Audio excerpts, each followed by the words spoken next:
तो फ्रेंड्स कैसे हैं आप सब लोग। फ्रेंड्स आज हम लोग डिटरमाइनर्स को पढ़ेंगे, है ना। इसके क्या यूजेस हैं।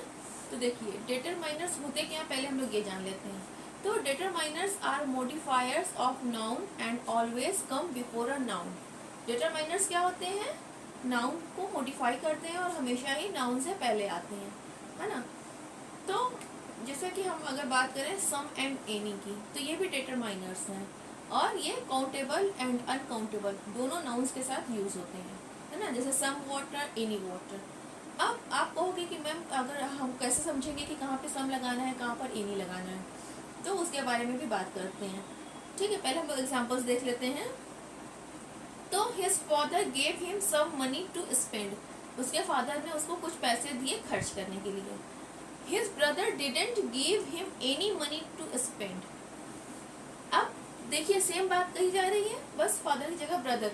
क्या कहा गया पहले सेंटेंस में कि उसके पापा ने उसको कुछ पैसे दिए खर्च करने के लिए, और दूसरे सेंटेंस में मैंने क्या लिखा है कि उसके भाई ने उसको खर्च करने के लिए कोई भी पैसा नहीं दिया या एक भी पैसा नहीं दिया। तो डिफरेंस आई होप कि आप लोगों ने कैच कर लिया हो। फर्स्ट सेंटेंस क्या है, अफर्मेटिव या पॉजिटिव सेंटेंस है, लेकिन सेकंड सेंटेंस में मैंने क्या यूज किया, डिडेंट, नॉट, निगेटिव सेंटेंस है ना। यानी कि पैसे खर्च करने के लिए नहीं दिए। तो अगर निगेटिव होगा तो उसके साथ हम एनी का यूज करेंगे। लास्ट की दोनों लाइन पर आ जाइए, देखिए मैंने स्टार बना के क्या लिखा हुआ है, use any with the sentences having negative sense. यानी कि एनी का यूज आपको उन सेंटेंसेस में करना है जिसमें निगेटिव सेंस निकल रहा हो, है ना, जिसकी रियल मीनिंग नकारात्मक या निगेटिव हो, और सम को पॉजिटिव या अफर्मेटिव सेंटेंस के साथ यूज करना है। ये कहावत सुनी है ना आप लोगों ने, something is better than nothing. तो यहाँ पे क्या हो रहा है, सम मतलब कि कुछ होना, कुछ तो है ना, और एनी यानी कि कुछ भी नहीं। ठीक है, फिर देखिए अब यहाँ पे क्वेश्चन पूछा जा रहा है थर्ड में, are there any bottles in the fridge. यानी कि क्लियर नहीं है। अगर अभी यहाँ पे अगर होता कि I hope there are few bottles in the fridge, अगर इसके साथ साथ ये सेंटेंस भी ऐड होता, तब यहाँ पे हमारा क्वेश्चन हो जाता are there some bottles in the fridge. मतलब वहाँ पे प्रोबेबिलिटी होती, संभावना होती, चांसेस होते कि हाँ जो हम क्वेश्चन पूछ रहे हैं कि क्या बॉटल्स फ्रिज में हैं, और इसका रिप्लाई यस में होगा, तब हम वहाँ पर एनी की जगह सम का यूज करते हैं, है ना। कंफ्यूज मत होइएगा इसमें। फिर फोर्थ एग्जाम्पल देखिए, is there any water in the glass. तो इसमें एनी का यूज क्यों किया गया है, क्योंकि यहाँ पे पूरी प्रोबेबिलिटी है कि पानी ग्लास में नहीं है, इसका आंसर नो ही होने वाला है। I hope there is none, है ना, तो इसलिए एनी का यूज हुआ है। He refused to share any news with अस।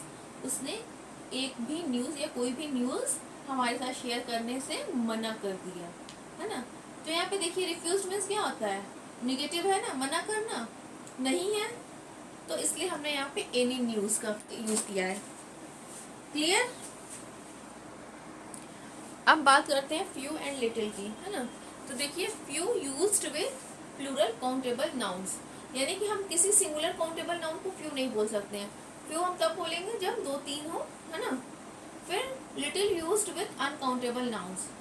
तो मिल्क क्या है, काउंटेबल नाउन है या अनकाउंटेबल है, अनकाउंटेबल है, तो फ्यू मिल्क नहीं लिटिल मिल्क सही होगा, है ना। ये मैंने समझाने के लिए लिखा हुआ, इसलिए मैंने फ्यू मिल्क के आगे क्रॉस किया है और लिटिल मिल्क के आगे टिक लगाया है ना। फिर फर्स्ट एग्जांपल देखिए, she spoke for a few minutes at Republic Day. वो रिपब्लिक डे वाले दिन कुछ मिनट तक बोली, है ना। This place is not safe, so few tourist visit here. यानी कि ये जो प्लेस है ये सेफ नहीं है, इसलिए बहुत थोड़े से टूरिस्ट यहाँ आते हैं। अब देखिए मैंने few, a few, the few ये लिखा हुआ है। तो few shows a very small number, यानी कि ना के बराबर। इक्का दुक्का हम लोग बोलते हैं ना, तो इक्का नहीं, मतलब कम से कम 2 या 3 होना चाहिए। फिर अ फ्यू यानी कि show a small number. A few मतलब कि अगर थोड़े से लोग हों। देखिए first, she spoke for a few minutes, यानी कि कुछ मिनट्स तक वो बोली, मीन्स 5-6 से ज़्यादा। ठीक।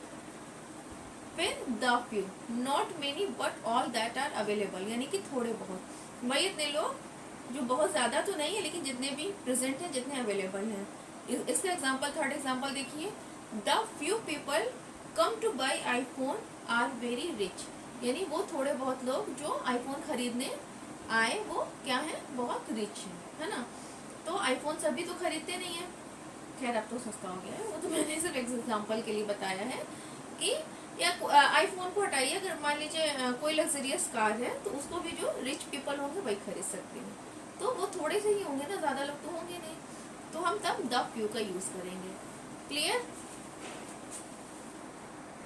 अब बात कर लेते हैं मेनी एंड मच की, है ना। तो मेनी का भी यूज़ क्या किसके साथ करते हैं हम, काउंटेबल नाउन के साथ, और मच का यूज़ अनकाउंटेबल नाउन के साथ। एग्जाम्पल देखिए, मेनी मनी, हम ये नहीं बोलते हैं क्योंकि आपको पता होना चाहिए मनी क्या है, अनकाउंटेबल नाउन है ना।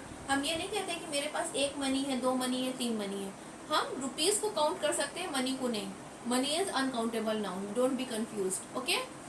But we can use much money, a lot of money, है ना। मेनी पीपल होता है, मच पीपल नहीं होता है, because you can count the people, आप लोगों को गिन सकते हो। सो एग्जाम्पल्स देख लेते हैं। Many people were present there, वहाँ बहुत सारे लोग प्रेजेंट थे। I have much money to enjoy the journey, मेरे पास जर्नी को, अपने सफर को एंजॉय करने के लिए काफी पैसे हैं, है ना, बहुत पैसे हैं। I didn't make many friends, मैं ज्यादा दोस्त नहीं बनाता था। अब फ्रेंड्स हैं, आप उनको भी काउंट कर सकते हो। You have much power to defeat him, अब पावर क्या काउंट कर सकते हो, एक पावर, दो पावर, तीन पावर, नहीं, ये अनकाउंटेबल है पावर, तो इसलिए हम क्या यूज कर रहे हैं, मच। तो आपके पास इतनी पावर है कि आप उसको आसानी से हरा सको, है ना, you can defeat him, okay. You are having so many enemies, so be careful. अब एनिमीज यानी कि दुश्मन, आप दुश्मन को भी काउंट कर सकते हो। क्या कहा जा रहा है कि तुम्हारे बहुत सारे एनिमीज है, इसलिए तुम सावधान रहो, केयरफुल रहो। फिर 6 वाला देखिए, she doesn't have many days to waste, so she must study, यानी उसके पास बर्बाद करने के लिए ज्यादा दिन नहीं है, इसलिए उसको स्टडी करनी चाहिए। डेज को काउंट कर सकते हो या नहीं कर सकते हो, एक दिन, दो दिन, तीन दिन, है ना, 1 डे, 2 डे, 3 डेज, तो इसलिए हमने क्या यूज किया, मेनी डेज। लेकिन पावर है, मनी है, आप इसको काउंट नहीं कर सकते, इसलिए वहां पर मच का यूज होगा। आई होप कि आप लोगों को मच और मेनी का क्या यूज है वो क्लियर हो गया हो, है ना। अब बात कर लेते हैं आर्टिकल्स की। आपको पता है ना, डिटरमाइनर्स में ही आर्टिकल्स भी आते हैं, है ना। तो ए और एन क्या है, इनडेफिनिट आर्टिकल है, और द क्या है, डेफिनिट आर्टिकल है ना। तो अभी हम लोग पहले ए और एन को देख लेते हैं, द को बाद में देखते हैं।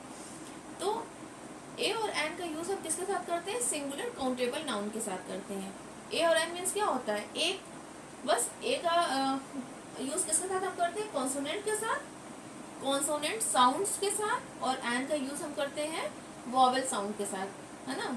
ये चीज दिमाग से निकाल दीजिए कि ए आई ओ यू जो वॉवेल अल्फाबेट्स हैं उनके साथ हम एन का यूज करते हैं। देख लीजिए, ए यूनिवर्सिटी होता है, एग्जाम्पल में देखिए, एन यूनिवर्सिटी बिल्कुल नहीं होता है, ए पीपल नहीं होता है, क्योंकि पीपल क्या है, ये हमारा काउंटेबल है, और पीपल प्लूरल है, सिंगुलर नहीं है, तो इसलिए हम यहाँ पर द पीपल लगा सकते हैं, बट ए पीपल नहीं लिख सकते। फिर an umbrella, an honest man, अब यहाँ पर हम ये नहीं देखेंगे कि एच क्या है, कॉन्सोनेंट है, लेकिन हम प्रोनाउंसिएशन किससे कर रहे हैं, ऑनेस्ट, है ना। फिर ए यूरोपियन, अब इसमें ई क्या है आपका, वॉवेल अल्फाबेट है, लेकिन यहाँ पर साउंड वॉवेल की नहीं है, you, you is not a vowel sound, है ना। तो यूरोपियन है, इसलिए हमारा ए यूरोपियन हो जाएगा। अब देखिए एन एयर, एयर माने क्या होता है, उत्तराधिकारी, है ना। तो यहाँ पे एच जो है वो साइलेंट है, इसलिए हम यहाँ पर एन एयर का यूज करेंगे, ठीक है। फिर N N R I, N R I में क्या निकल रहा है, एन अगर आप हिंदी में लिखोगे तो ए लिखोगे, फिर ना लिखोगे एन, है ना। तो एन एन आर आई। अब एफ आई आर, एफ में ए और फा, एफ होगा, है ना, फा नहीं निकल रहा है, फिश नहीं निकल रहा है, तो वहाँ पे अगर फिश वाली साउंड होती तो वहाँ पे फा निकल रहा होता तो हम ए फिश कहते हैं, एन फिश नहीं होता है, लेकिन यहाँ पर एन एफ आई आर, क्योंकि साउंड हमारी क्या है, वॉवेल है। एन एम एल ए, है ना, ए एम एल ए, माँ नहीं निकल रहा, ए एम, है ना। एन एम बी ए, फिर वही बात, ए और माँ लिखोगे तब एम पढ़ोगे, है ना, एम बी ए डिग्री। फिर अब देखो लास्ट में क्या है, ए बी ए डिग्री, तो बी ए में तो कोई वॉवेल साउंड नहीं है, इसलिए बी ए डिग्री हो जाएगा। अब देखिए कैसे पता चलेगा कि हमारा जो साउंड है वो वॉवेल है या कॉन्सोनेंट है। तो मैंने देखिए सी का एग्जांपल लिया है। कभी कभी सी को हम सा भी पढ़ते हैं, सी को का भी पढ़ते हैं। तो सी के बाद जब ए ओ वी होगा तो हम उसको का पढ़ेंगे, यानी कि कैट कैप। लेकिन सी को सा हम तब पढ़ेंगे जब उसके बाद सी के बाद ई या आई हो, तो वहाँ पे सा होता है। जैसे मैंने लिखा है CIRCUS circus, cell, city. Clear. देखिए डिटरमाइनर्स में जो आर्टिकल्स होते हैं वही सबसे इजी होते हैं, इसमें आप लोग बिल्कुल भी कंफ्यूज मत होइएगा, ठीक है। अब डेफिनेट आर्टिकल दा को भी देख लेते हैं, है ना। तो दा को हम दा कब पढ़ते हैं, कॉन्सोनेंट साउंड के साथ, और डी तब पढ़ते हैं जब हमारे साउंड वॉवेल हो। तो पहले एग्जांपल देख लेते हैं दा का। The car, the sun, the moon. Basically क्या होता है, जब हम लोग स्पीकिंग कर रहे होते हैं तो हम दा और दी को उतना इम्पोर्टेंस नहीं देते हैं। बोलने में हम ज़्यादातर दा का ही यूज़ करते हैं। हम ये ध्यान नहीं देते हैं कि हम वॉवेल साउंड के साथ यूज़ कर रहे हैं, कॉन्सोनेंट साउंड के साथ। लेकिन इंग्लिश स्पीकिंग के लिए भी ये बहुत ज़रूरी है कि आप इस दोनों के बीच में जो डिफरेंस है उसको समझें। दा का यूज़ कॉन्सोनेंट साउंड के साथ कीजिए और दी का यूज़ वॉवेल साउंड के लिए, है ना। जैसे the car, the sun, the moon. लेकिन दी एरोप्लेन, दी ईस्ट, है ना। एरोप्लेन और ईस्ट क्या है, वॉवेल साउंड है। मतलब एरोप्लेन में जो आ है और ईस्ट में ई है वो वोवेल साउंड है, तो इसलिए हम दी का यूज़ करेंगे, है ना। फिर अब यूजेस देख लेते हैं दा का यूज़ हम कब कब करते हैं, दा का दी का यूज़। तो the definite article is used before definite nouns. कुछ डेफिनेट नाउन्स के साथ हम इसको यूज़ करते हैं। अब देखिए जो एग्जाम्पल मैंने लिखा है, the man who lives here is a business man. अब आप कहोगे कि मैम मैन तो कोई डेफिनेट आर्टिकल, डेफिनेट नाउन नहीं है, ये कोई प्रॉपर नाउन तो नहीं है। लेकिन यहाँ पे एक चीज़ ध्यान दीजिए, यहाँ पे द मैन किसी एक पर्टिकुलर पर्सन को कहा जा रहा है, वो फिक्स है, डेफिनेट है ना। कैसे डेफिनेट है, यहाँ पे द मैन का मतलब है वह आदमी। The man who lives here is a businessman, यानी कि वो आदमी जो यहाँ रहता है वो एक बिजनेसमैन है ना। तो यहाँ पे हम किसी पर्टिकुलर आदमी की बात कर रहे हैं, एक पर्टिकुलर मैन की बात कर रहे हैं कि जो यहाँ इस घर में रहता है या इस बंगलों में रहता है वो एक बिजनेसमैन है ना। हम किसी ऐसे अरे गरे की बात नहीं कर रहे हैं, हम एक पर्टिकुलर पर्सन की बात कर रहे हैं। जैसे द शाहरुख खान, तो हमने शाहरुख खान से पहले द क्यों लगाया, हमने उनको डेफिनेट कर दिया कि यही द गंगा, द यमुना, ऐसा हम बोलते हैं ना। तो वहाँ पे एक पर्टिकुलर हम उसको क्या कर रहे होते हैं, एक पर्टिकुलर चीज को, पर्टिकुलर पर्सन को एड्रेस कर रहे होते हैं, है ना। फिर देखिए सेकंड वाला यूज देखिए, द का क्या यूज होता है। तो the is used before superlative degree. Superlative degree आपको पता है 3 फॉर्म होते हैं एडजेक्टिव के, जैसे गुड, बेटर, बेस्ट, है ना। या beautiful, more beautiful, most beautiful, या मच, मोर, मोस्ट। तो एग्जाम्पल देखिए, Rahul is the tallest boy in his class. अब इसमें हमने क्या किया है, टॉलेस्ट से पहले क्या यूज किया है, द का यूज किया है कि राहुल अपनी क्लास में सबसे ज्यादा लंबा है। अब एक चीज इसमें आप लोगों ने एक चीज नोट किया, इस एग्जाम्पल में 2 डिटरमाइनर्स हैं, एक तो द है और एक हिज है ना। यहाँ पे हम क्या कहना चाह रहे हैं कि द टॉलेस्ट बॉय कौन है, राहुल है, और हम उसके साथ साथ उसकी कहाँ पर है ये भी डेफिनेट कर रहे हैं, ये भी हम डिटरमाइन कर रहे हैं, और वो है इन हिज क्लास, यानी कि अपनी कक्षा में, अपनी क्लास में, है ना। फिर Kashmir is the most beautiful state in India. अब यहाँ पे हमने क्या कहा कि कश्मीर इंडिया का सबसे खूबसूरत राज्य या स्टेट है ना। तो द मोस्ट, ठीक। फिर थर्ड यूज देखिए द का, the is used before ordinals. Ordinals किसको कहते हैं, जब हम रैंकिंग करते हैं फर्स्ट, सेकेंड, थर्ड, है ना। तो you will get the first prize या the second prize, the third prize, है ना। तो इस तरह से हम द का यूज ऑर्डिनल्स के साथ भी करते हैं। क्लियर। फिर the used before the names of. अब किन किन नेम्स के पहले हम द का यूज करते हैं, देखिए फर्स्ट देखिए रिलीजियस बुक, जैसे the Ramayan, the Ved, the Quran, the Bhagwat Gita, है ना। फिर बी में देखिए रिवर्स, यानी कि ओशियन, सीज, इनके जो नेम्स होते हैं उनसे भी पहले मैंने ऑलरेडी बताया, the Ganga, the Yamuna, the Indian Ocean, the Pacific Ocean, है ना, the Antarctic sea, the Dead Sea, है ना। फिर सी देखिए हिस्टोरिकल मोन्यूमेंट्स, यानी कि जो ऐतिहासिक स्मारक है, इमारतें हैं, बिल्डिंग्स हैं, जैसे कि the Taj Mahal, the India Gate, the Red Fort, है ना, the Gateway of India, इस तरह से तो हम द का यूज़ करते हैं, द कुतुब मीनार, है ना। फिर देखिए ग्रुप्स ऑफ आइलैंड, यानी कि कई आइलैंड के जो ग्रुप्स होते हैं उनको हम द कह के बोल सकते हैं, जैसे the Andaman island, the Lakshadweep, ठीक है। फिर नेक्स्ट देखिए माउंटेन रेंजेस, तो द हिमालय, द एल्प्स। अब एक चीज़ ध्यान दीजिएगा, द हिमालय यानी कि हिमालय जो है वो एक माउंट रेंज है, माउंटेन्स की रेंज है, लेकिन जो माउंट एवरेस्ट है वो हिमालय की एक रेंज, जो हिमालय की जो रेंज है उसकी एक हाईएस्ट क्या है, टॉप है, चोटी है। तो हम द माउंट एवरेस्ट नहीं बोलेंगे, है ना, हम वहाँ पे सिर्फ माउंट एवरेस्ट बोलेंगे, लेकिन द हिमालय क्या है, ये माउंटेन रेंज है, तो हम यहाँ पर द लगा सकते हैं। क्लियर, कंफ्यूज मत होइएगा, द माउंट एवरेस्ट नहीं लिखिएगा। फिर देखिए इंग्लिश न्यूज़पेपर्स के नाम से पहले भी हम लोग द यूज़ करते हैं, जैसे the Hindu, the times of India, देखा ही आप लोगों ने। फिर इन्वेंशंस, इन्वेंशंस यानी आविष्कार। अब इसमें देखिए मैंने 2 सेंटेंसेस लिखे हैं, पहले इसको पढ़ लेते हैं। तो Edison invented the electric bulb, Edison ने इलेक्ट्रिक बल्ब का क्या किया, इन्वेंशन किया, आविष्कार किया। लेकिन जो मैंने ब्रैकेट में सेंटेंस लिखा है उस पर ध्यान दीजिएगा, I need two by a bulb for my room, मुझे अपने रूम के लिए एक बल्ब खरीदना है।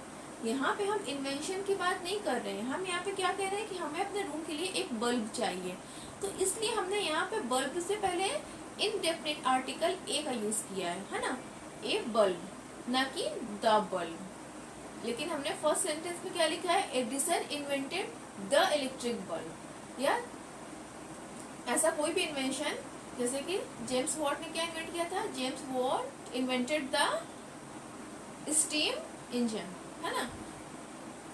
अब लेकिन अगर इसी सेंटेंस को हम ये बोलें कि steam engines were used to be sorry in steam engines were commonly used while the reason of Britishers, यानी कि जब ब्रिटिशर्स का यहाँ पे रीजन था, उनका जब राज्य था, तब हम क्या करते थे, उन स्टीम इंजन्स को यूज़ करते थे, मतलब वही लोग यूज़ करते थे, हम नहीं।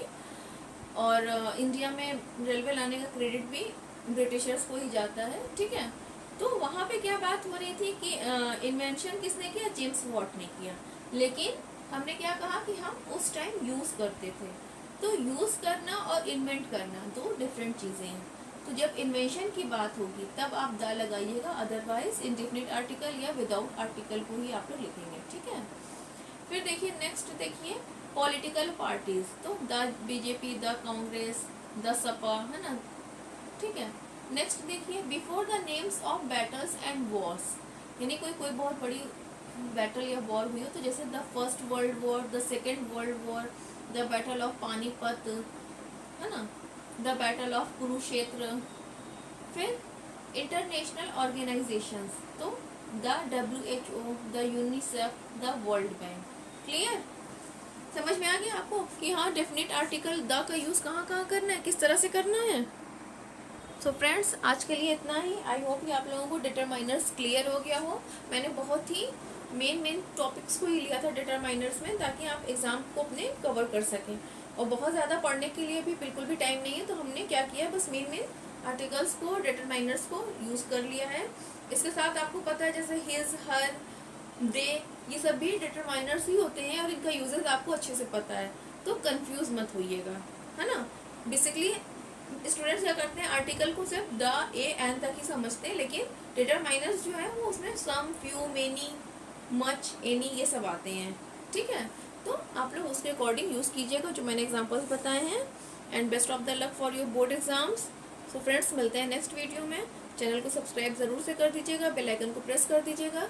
Okay, bye bye, take care.